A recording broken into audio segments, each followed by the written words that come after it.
I was in Punjab not so long ago, and I was talking to a gentleman there. He's the father-in-law in the house, and he said, if my daughter-in-law uses the toilet, I will never enter the toilet. This is 21st century, Louisiana, and this gentleman he owns a big car, RD, right? So what we're saying is that, attitudinal behavioral change is important. I think mindset is important. I think that I always say that it's not the hardware in development world, it's not the software, it is the hardware, HEART. I think we need to work on that. So I think, so M stands for multi-year, multi-donor, multi-year funding, because Habitat can be there for 2 to 3 years, but I think we need to have the local community, we need to have the local agency, so that they can continue the work, that whatever we're going to start here. And that we firmly believe in that. P stands for partnership. I think this is very, very important. Habitat believes in 4 Ps: people, private, public partnership. Normally you talk about 3 Ps, I think we talk about 4 Ps. You have to get the community involved. There has to be ownership of the community from day one. Quickly move. A is alignment with the government policies and programs. C for community-owned, community-driven. P for transformation. So if you want to change the 11 districts in this part of the world, I think we need to look at all the principles of impact. In terms of the intervention, I think I spoke about it. I won't spend much time. Let me quickly talk about impact 50-50. I think you know what is impact now. What is 50 and 50, and why impact 50-50 we think is a game changer not only for Habitat but also for India. Number one is a bottom-up approach. It has to be community-driven, community-owned initiative. Anything that we do, it's not a kind of a top-down. Number two, it has to be demand-driven and not supply-driven. Whether it's housing or sanitation or energy or water, we always make sure that it has to be a demand-driven intervention. Number three, we need to bring every stakeholder to make this happen. I know that we have some, principals from the school who are here. And we work with school kids. So when you talk about impact 50-50, when you talk about 11 districts here in the region, we need to involve every stakeholder: government, non-government organizations, schools, high net worth individuals, MLAs and MPs and corporates, and everybody should come together so that there is ownership of the district or a village. I think that's what we believe in. The last thing about impact 50-50 is that, we have to have an exit strategy. Whether you're starting with housing, you can start with health or education as an entry point. I think we believe that this is something that we can look at when you're looking at impact level. Now, what is demand-driven? What is donor-driven? 50 districts that we have mapped out, Habitat India, Pan-India, based on the Human Development Report, based on the poverty incident. And the second 50 is where the donors would say that, we would like you to work because a factory is here. So that's the second 50. Health and hygiene is important when you talk about multi-year, multi-sector, multi-donor intervention. Livelihood is critical. You can, provide shelter, provide sanitation. End of the day, people need to have livelihood options. When you have livelihood options, there's impact in their economic status, the condition of the people. Housing, sanitation, skill building, and education. I think these are the different verticals that we look at. And these are the 11 districts for the pilots that we are looking at. So you have, 2 districts from Maharashtra. I think the different thing that I already touched on, behavioral change communication, where we are trying to impact almost 46,000 families in a state. We're looking at a whole state, impacting a state in South India called Pondicherry. Homes for 2,000 families in 4 states, where we're looking at housing as an entry point, but looking at health, education, and livelihood, sanitation, access to housing for tribal communities, and building a model village. I think again we are looking at Petri and Kavdas and other villages.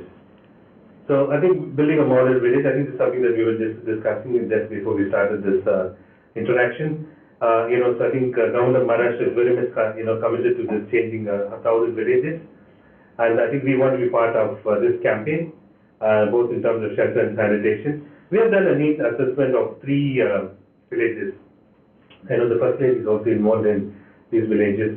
And then we have mapped out what the needs are. So we know exactly, for example, in Petri, how many houses are required, and how many, for example, if you look at the 25% live in Kacha houses, 78 units are required in this village. So what we have done is we have done the, what we call as the baseline study, by baseline survey. So with this, we'll be able to tell you exactly what the needs are. So now, how do we take this forward? Again, we're looking at the impact, the impacting the region here, or looking at working with maybe 2 districts out of the 11 districts, is to map out what the requirements are and try to reach out the corporates, try to reach out the government to see how we can mobilize the resources. For example, let's take how we intend to approach. Out of 78 units, Nilesh, how many families are eligible for subsidy from the government? There are 50 families. Yeah. So we already know that out of 78, 50 families can get as high as 1,75,000 from the government. Now, if you build a 300 square feet house, cost will be around 3 lakh rupees. So out of 3 lakh rupees, the government can give them a subsidy of about 1,50,000 or 1,55,000. So, and then they bring in sweat equity, they bring in savings, etc. So what we need is a shortfall. It could be 50,000 or 60,000. That's something that we'll appeal to the corporate. So again, depending on the capacity of the families, we decide whether it has to be a loan program, whether it has to be a giveaway program. So while addressing the shelter sanitation needs, we also realize that the livelihood options are important. We need to talk about the unemployment is very high among young people in this village, especially, and we need to look at skills development training, both targeting women and youth. So I think that is where what we're saying is that we need to have a holistic approach if we want to transform these villages. And our plan is, to come up with maybe 5 to 7 years strategy for transforming each village. So these are the interventions. If you look at, what we are proposing, apart from sanitation and housing, we're looking at creating a sustainable job opportunity, incorporating microfinance, training and development of community members. I think it has to be again demand driven. I think my experience promoting a livelihood program or microfinance program, it has to be demand driven. I think people need to decide on what they want to do. I think this is a fundraising strategy. I think when you talk about impact 50/50, I think when you look at a district, it could cost anywhere between 500 to 600 crores. If you're looking at a district, impacting a district, and where would this money come from? It'll come from corporates like yourselves, the home owner, the end user. They bring in their sweat equity, they bring in savings, they bring in in-kind contribution. We have the microfinance institutions, if members are part of self-help groups, then they are able to leverage, they are able to borrow.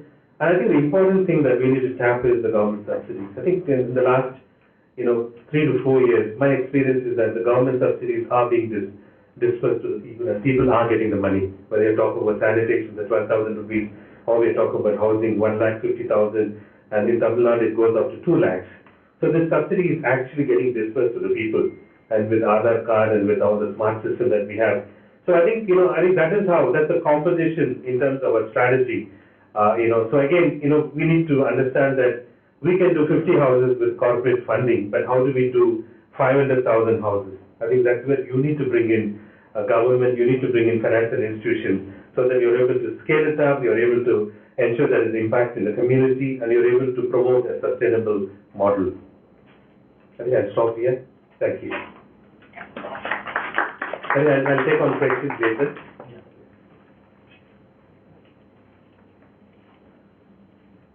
So that was really a quick overview of the work that lies ahead of us, but also it brings up the fact that there are so many possibilities when we bring in all the stakeholders together. So whereas one way of approaching it is only to focus on CSR, and as Rajan said, we will be able to only reach so much.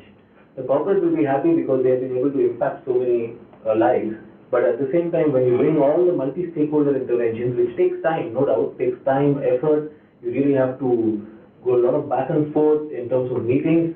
But finally, when it starts emerging, you find that all that sweating and all that effort pays off, because you're able to suddenly leverage the CSR funding and the government funding to reach out to so many more, which otherwise may not have been possible. So the possibilities are immense, and I think we are on the threshold of the cusp of really beginning a big impact in various areas. Right now, today, we are of course focusing on Vidarbha, but this is where the possibilities in India lie. And this is also what the government is realizing, and which is why there is far more openness from the government to come forward and partner. So without much ado, I would now welcome our second keynote speaker for the day, which is Dr. Vijay Patil. We welcome, he is the convener for the CSR forum from the VIA. Many of you know him. He will be speaking on making CSR far more participative and emphasizing the role in social change and CSR employee engagement. Dr. Vijay Patil.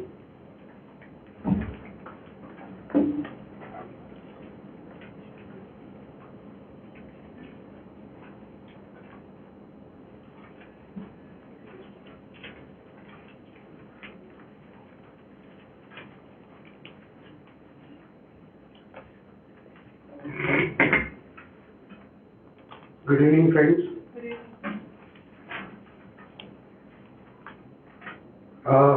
When we were planning for this program, along with the Habitat for Humanity, we were very much sure about the expectation what Habitat for Humanity have from Vidarbha Industries Association and eventually from the members of a VIA. At the same time, there was something on my mind that in many of our programs we witnessed that industry people are less as compared to the responsible citizens of our Nagpur city. And employee engagement is one concept which linked with the individual social responsibility, ISR. So I thought that maybe we can incorporate this ISR into it. So where industry just provide you with the money, people, those who are interested to contribute, will come up and provide the sweat equity, what you were talking about, Samuel sir. And maybe in some way or the other, they would like to get associated with this project.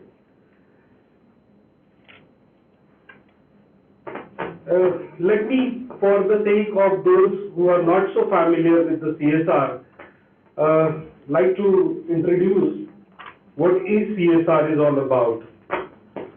It says that it's a commitment by the business to behave ethically, contribute to the economic development, improve the quality of workforce, that include not only their employees but the families of their employees, and at the same time contribute for the development of local community and the society at large. This is the one of the extended definition which I thought I may put to you. Now it's a duty. When I say that CSR is a duty of corporates who is earning a profit through a business which involve utilization of human resource, the financial resource, and the natural resources. So it is their duty, it's the obligation they have to behave in a socially responsible manner and then contribute to the sustainable development. Now this term sustainable development is what we need to concentrate on and think about for a while. We are most of the time concerned about our own issues. Sustainability goes beyond that. Sustainability stress on, as much as we are concerned about ourselves, our benefits, we should be equally responsible for the coming generation. The natural resources which we are consuming so rapidly, we don't know whether they will be available for our next generation or not. So coming generation, we need to give something to them. And at the same time, this model of sustainability applies not only to the environmental benefits, but to the social benefits. Whatever therein, those value systems, the traditions, the culture, that should also remain there for them. So at one level, organizations think about the economic benefit so that they take care of the livelihood of problems and try to approach them, solve them through various programs. At the other end, the education, and especially concentrating on the value system, value education, this is the need of hour, so that coming generation also have all the benefits of what we are enjoying right now.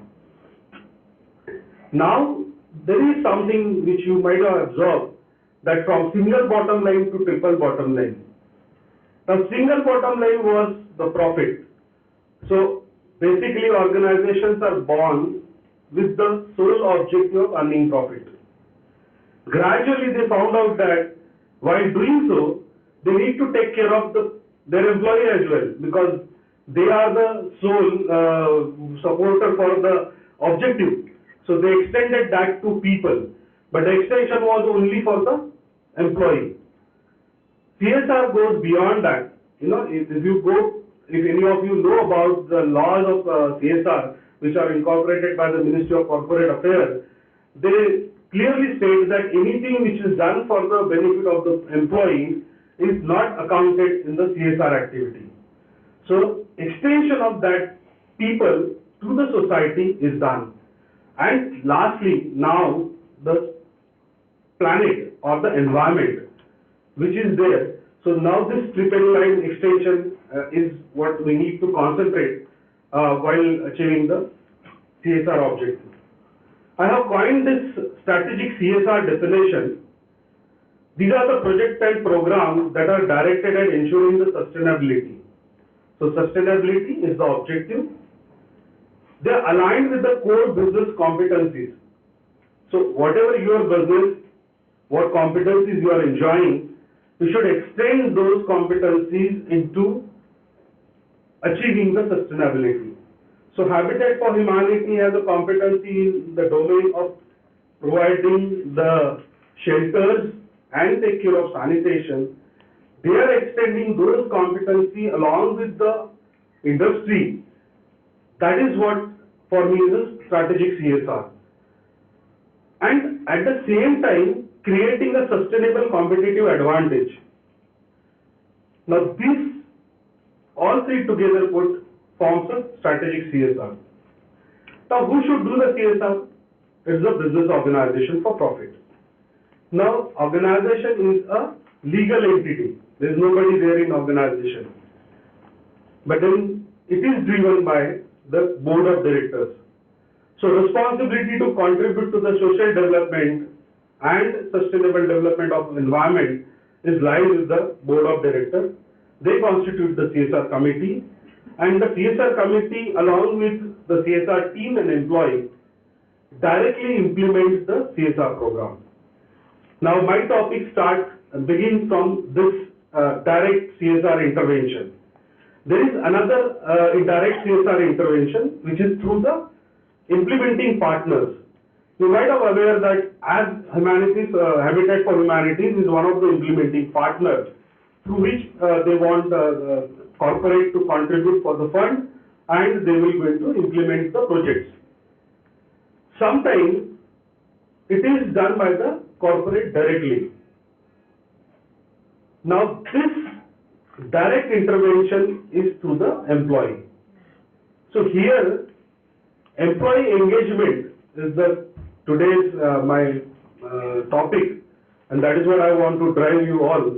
How an employee in organization can contribute towards the betterment of the CSR of the organization. Employees are passionate, energetic, committed to their work, and they give their heart, spirit, mind and hands in delivering high level of performance. It's a property of relationship between organization and the employee. Now, who is an engaged employee? A fully absorbed, enthusiastic about the work, one who takes the positive action to further organization's reputation and interest. This is the core, what we call it, lies behind the employee engagement. One who is committed, one who is devoted, and one who is taking all effort or putting all effort to build the organization's reputation and interest. Now these employees are at the one end showing a positive work behavior. At the same time, these employees are showing a absence of negative work behavior. So you can find them they are not only willing, but they are able. And that is how the employee engagement builds up. Now, coming to the outcome of engagement, those employees who are engaged with the organization are willing to contribute more, enjoy the job satisfaction. They put a lot of efforts to give the optimum productivity, and they contribute to the increase in organizational effectiveness. Now, one thing you might be, I'll try to bring your attention to, is the exhibition of organizational citizenship behavior. OCB, this is a term which, when coined, it says that someone is exhibiting that behavior which is not expected of him. Many of those who are working with organization know that HR in organization, they have the job description given to every employee, and then based on that, they are the KRA and KPI. So, but the corporate citizenship behavior is something which goes beyond. It is not that what is expected of them. So, they take initiative on them, they are willing to take the responsibility, and they are one who accept the change very fast. Such employees are physically and psychological well-being, enjoys the physical and psychological well-being and health. Now, this is what they say, that if there are engaged employee, the employee performance is increased by 40%, the customer satisfaction rate is increased by 18%, and the financial success is increased by the 4.5 fold. So that is how is the benefit of employee engagement. At the same time, there is a decrease in the employee turnover. Now, there is something we need negative side of this employee engagement also. If you are more concentrating on promoting the engagement in an organization, you need to think about establishing a balance. If you don't establishing a balance between the work life, then encroachment on family time may crop up as a challenge. And if the commitment that interfere with the interpersonal relationship, that is also another challenge. Now, having said this, I would like to bring your attention to one slide, which is, I think,